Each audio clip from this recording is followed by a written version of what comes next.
पंचदेव प्रार्थना एक शक्तिशाली मंत्र है। प्रातःकाल सच्चे मन से इसे सुनने से जीवन के सभी दुख तुरंत दूर होने लगते हैं।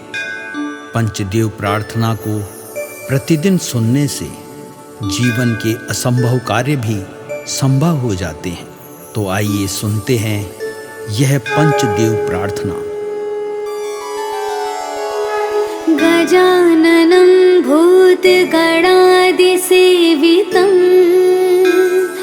कपित्थजम्बूफलचारुभक्षणम् उमासुतं शोकविनाशकारकं नमामि विघ्नेश्वरपादपङ्कजम्। कर्पूरगौरं करुणावतारं संसारसारं भुजगेन्द्रहारं सदा वसन्तं हृदयारविन्दे भवं भवानी सहितं नमामि। शान्ताकारं भुजगशयनं पद्मनाभं सुरेशं विश्वाधारं गगनसदृशं मेघवर्णं शुभांगं लक्ष्मीकान्तं कमलनयनं योगिभिर्ध्यानगम्यं वन्दे विष्णु भवभयहरं सर्वलोकैकनाथम्।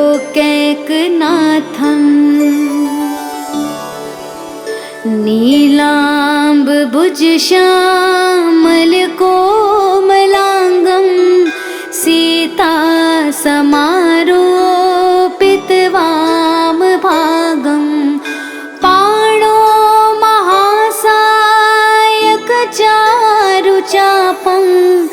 नमामि रामं रघुवंशनाथम्।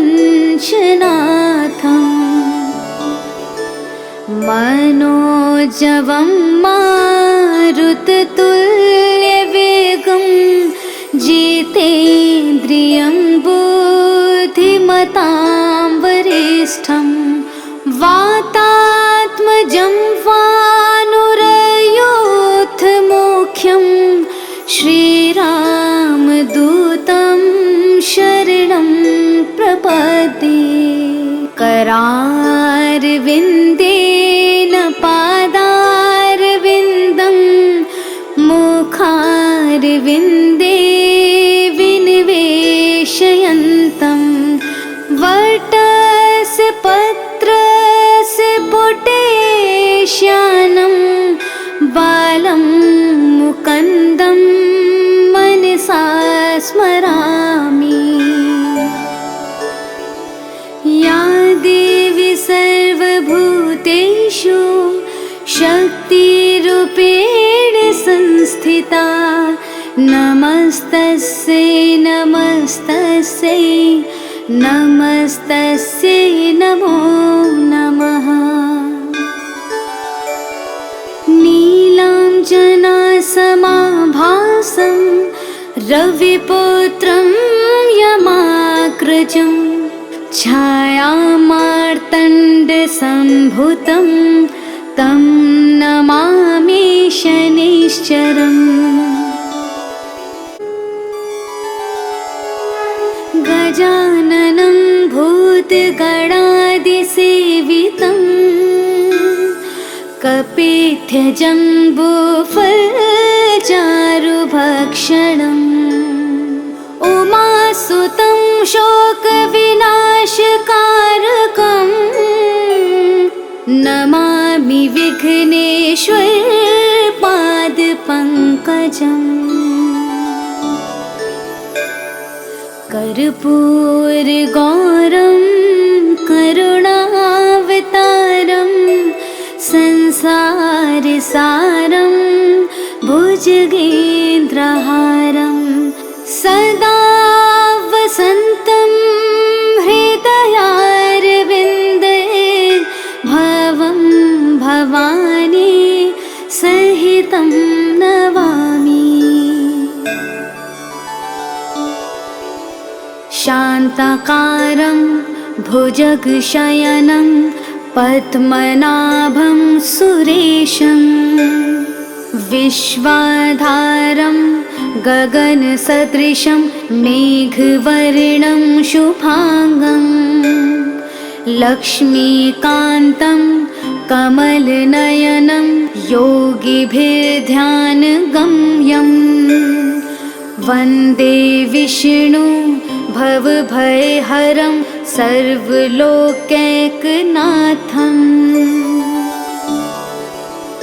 नीलाम्बुजश्यामलकोमलाङ्गं सीतासमारोपितवामभागं पाणो महासायकचारुचापं नमामि रामं रघुवंशनाथम्।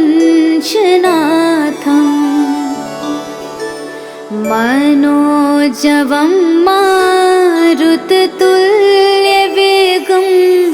जितेन्द्रियं बुद्धिमतां वरिष्ठं वातात्मजं वानुरयोधमुख्यं श्रीरामदूतं शरणं प्रपद्ये। करारविन्देन पादारविन्दं मुखारविन्दे विनिवेशयन्तं वटस्य पत्रस्य पुटेश्यानं बालं मुकुन्दं मनसा स्मरामि। या देवी सर्वभूतेषु शक्तिरूपेण संस्थिता नमस्तस्यै नमस्तस्यै नमस्तस्यै नमो नमः। नीलाञ्जनासमाभासं रविपुत्रं यमाग्रजं छायामार्तण्डसम्भुतं तं नमामि शनैश्चरम्। गजाननं भूतगणादिसेवितं कपित्थजम्बूफलचारुभक्षणम् उमासुतं शोकविनाशकारकं नमामि विघ्नेश्वरपादपङ्कजम्। कर्पूरगौरं करुणावतारं संसारसारं भुजगेन्द्रहारं सदा वसन्तं हृदयारविन्दे भवं भवानी सहितं नमामि।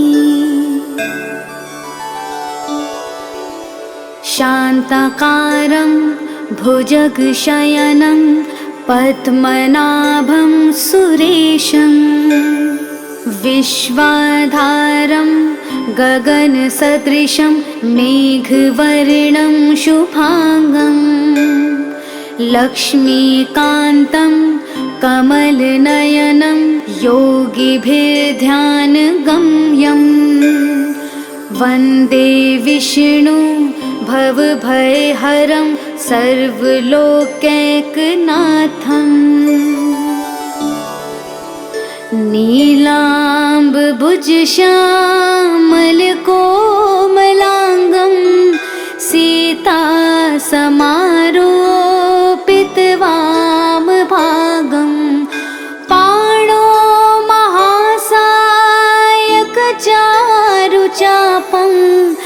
नमामि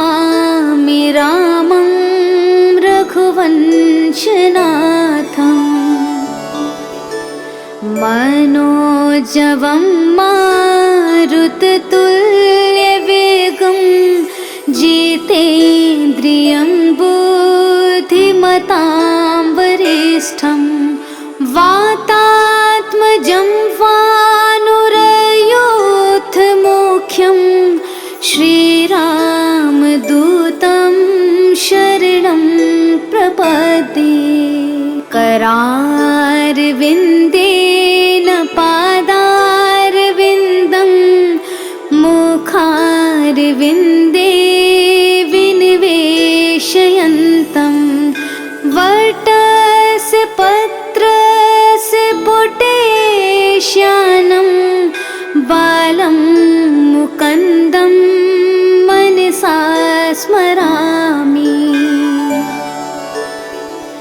या देवी सर्वभूतेषु शक्तिरूपेण संस्थिता नमस्तस्यै नमस्तस्यै नमस्तस्यै नमो नमः।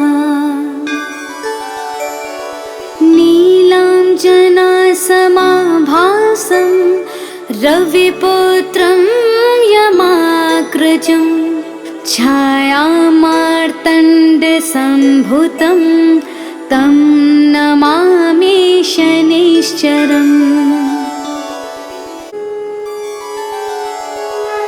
गजाननं भूतगणादिसेवितं कपित्थजम्बूफलचारुभक्षणम् उमासुतं शोकविनाशकारकं नमामि विघ्नेश्वरपादपङ्कजम्। कर्पूरगौरं करुणावतारं संसारसारं भुजगेन्द्रहारं सदा वसन्तं हृदयारविन्दे भवं भवानी सहितं नमामि। शान्ताकारं भुजगशयनं पद्मनाभं सुरेशं विश्वाधारं गगनसदृशं मेघवर्णं शुभांगं लक्ष्मीकान्तं कमलनयनं योगिभिर्ध्यानगम्यं वन्दे विष्णु भवभयहरं सर्वलोकैकनाथम्।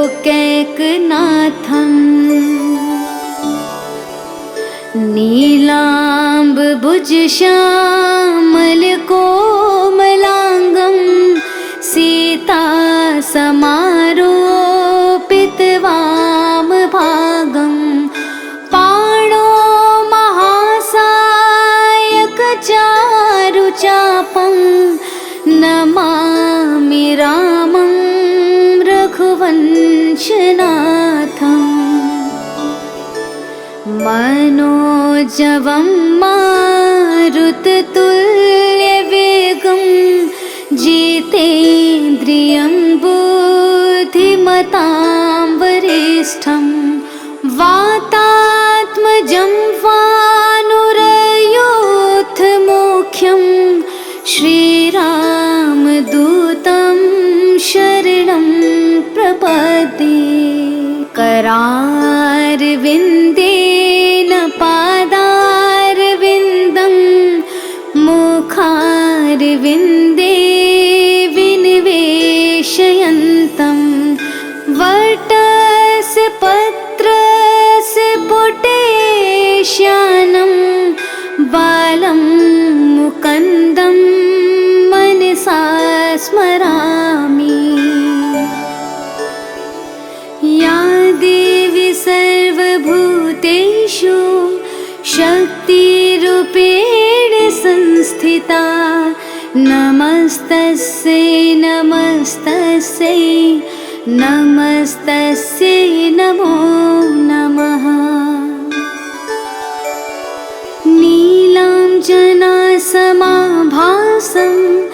रविपुत्रं यमाग्रजं छायामार्तण्डसम्भुतं तं नमामि शनिश्चरम्। गजाननं भूतगणादिसेवितं कपित्थजम्बूफलचारुभक्षणम् उमासुतं शोकविनाशकारकं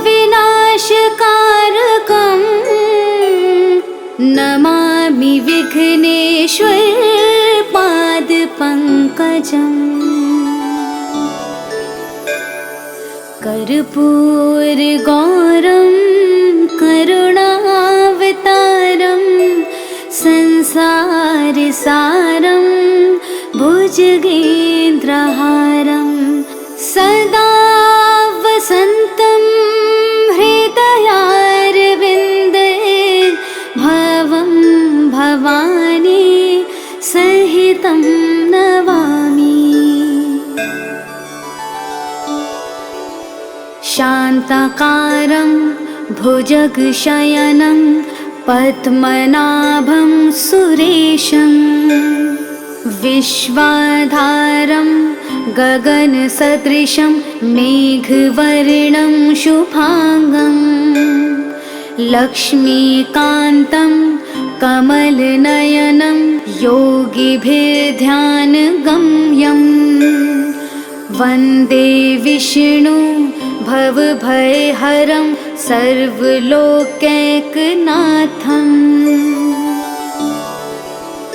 नीलाम्बुजश्यामलकोमलाङ्गं सीतासमारोपितवामभागं पाणो महासायकचारुचापं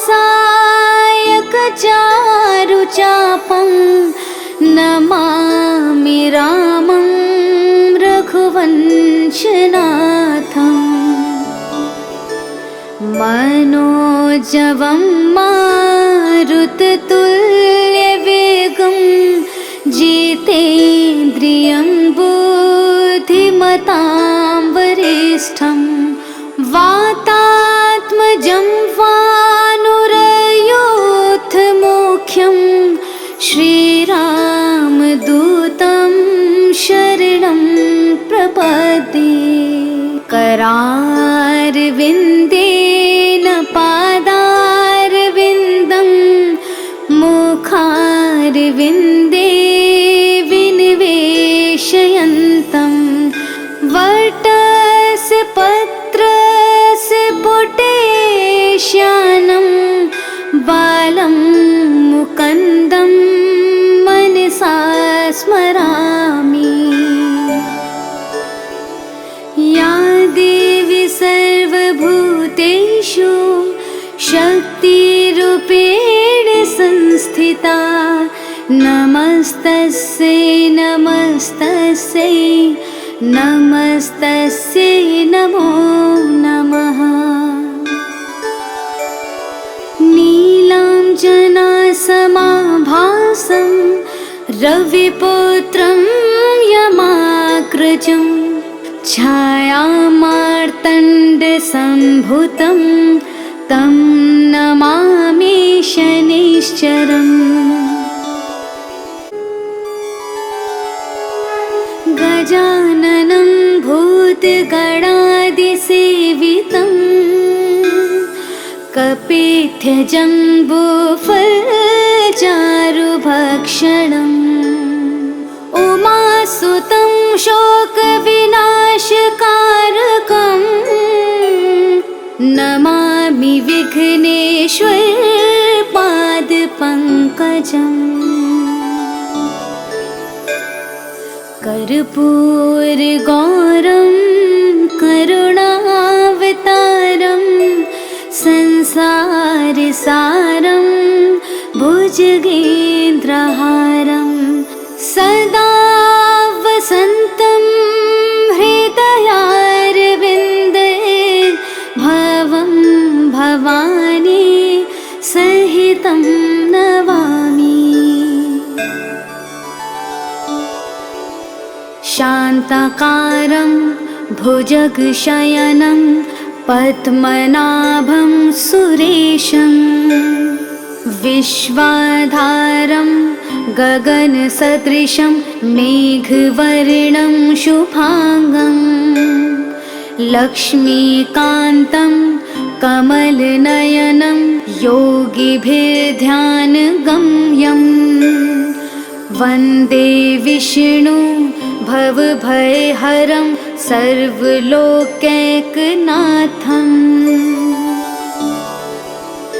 नीलाम्बुजश्यामलकोमलाङ्गं सीतासमारोपितवामभागं पाणो महासायकचारुचापं नमामि रामं रघुवंशनाथम् मनोजवं मारुततुल्यवेगं जितेन्द्रियं बुद्धिमतां वरिष्ठं वातात्मजं वानुरयोधमुख्यं श्रीरामदूतं शरणं प्रपद्ये करारविन्देन पादारविन्दं मुखारविन्दे विनिवेशयन्तं वटस्य पत्रस्य पुटेश्यानं बालं मुकुन्दं मनसा स्मरामि। या देवी सर्वभूतेषु शक्तिरूपेण संस्थिता नमस्तस्यै नमस्तस्यै नमस्तस्यै नमो नमः। नीलाञ्जनासमाभासं रविपुत्रं यमाग्रजं छायामार्तण्डसम्भुतं तं नमामि शनैश्चरम्। गजाननं भूतगणादिसेवितं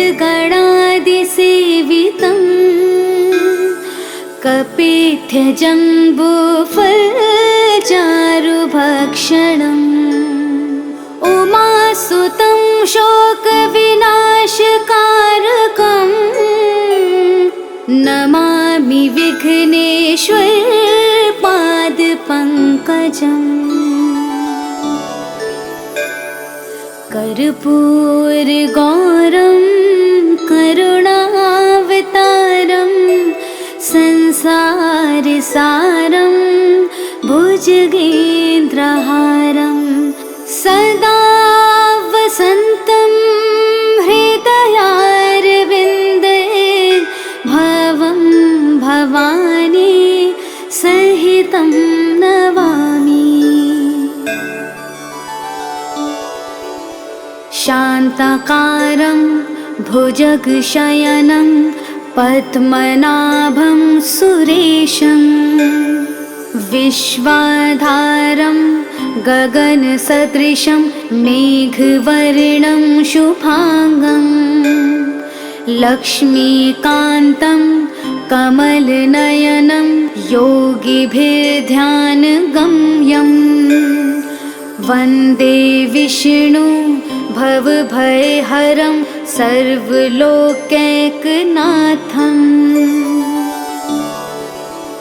नीलाम्बुजश्यामलकोमलाङ्गं सीतासमारोपितवामभागं पाणो महासायकचारुचापं नमामि रामं रघुवंशनाथम् मनोजवं मा मारुततुल्यवेगं जितेन्द्रियं बुद्धिमतां वरिष्ठं वातात्मजं वानुरयोधमुख्यं श्रीरामदूतं शरणं प्रपद्ये। करारविन्देन पादारविन्दं मुखारविन्दे विनिवेशयन्तं वटस्य पत्रस्य पुटेश्यानं बालं मुकुन्दं मनसा स्मरामि। या देवी सर्वभूतेषु शक्तिरूपेण संस्थिता नमस्तस्यै नमस्तस्यै नमस्तस्यै नमो नमः। नीलाञ्जनासमाभासं रविपुत्रं यमाग्रजं छायामार्तण्डसम्भुतं तं नमामि शनैश्चरम्।